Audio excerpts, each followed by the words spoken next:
Cricketer Ben Stokes mocked gay men before nightclub fight. England cricketer Ben Stokes mocked two gay men and flicked a cigarette butt at one of them before brawling with two other men, a court has heard. The Durham all-rounder, who will miss the second test against India at Lord's, denies a fray. Bristol Crown Court heard Ryan Ollie, 28, and Ryan Hale, 27, were knocked unconscious by Mr. Stokes in Bristol on September 25, 2017. They also deny a fray and are on trial alongside Mr. Stokes.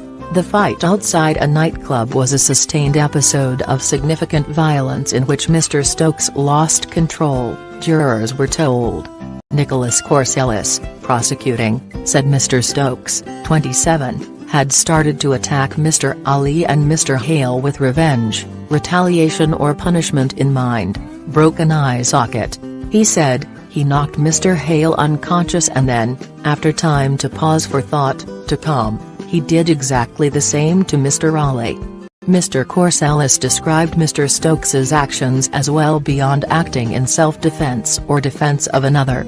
An altercation took place in the Clifton Triangle area of the city just after 2 o'clock BST after the three defendants had left a nightclub, the prosecutor said.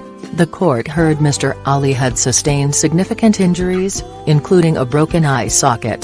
Mr. Corsellis told the jury a bottle was used at the beginning by Mr. Ali, and a broken street sign brought into the fray towards the end by Mr. Hale.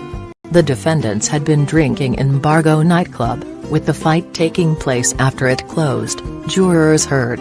Mr. Stokes and his teammate Alex Hales left the nightclub at 0:46 but had returned at 2:08. Bouncer Andrew Cunningham explained to the pair the club was closed and they would not be allowed in. However, an obviously upset Mr. Stokes became aggressive and insulted Mr. Cunningham about his appearance, jurors heard. Mr. Cunningham said Mr. Stokes's attention then turned to two openly gay men, Kai Berry and William O'Connor, outside the venue. He claimed the cricketer had mimicked their voices and mannerisms in what he described as a derogatory way. Mr. Corsellis said CCTV footage showed Mr. Stokes copying hand gestures made by the men, while the bouncer claimed he had flicked a cigarette butt at Mr. O'Connor. Mr. Stokes's behavior outside the nightclub sets an important tone for what happened that night, the prosecutor said. He was clearly frustrated and annoyed. He took to acting in a provocative and offensive way.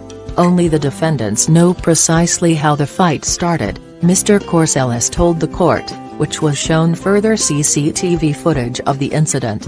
Mr. Corsellis said Mr. Stokes was not acting in self-defense but was pursuing the other men in retaliation.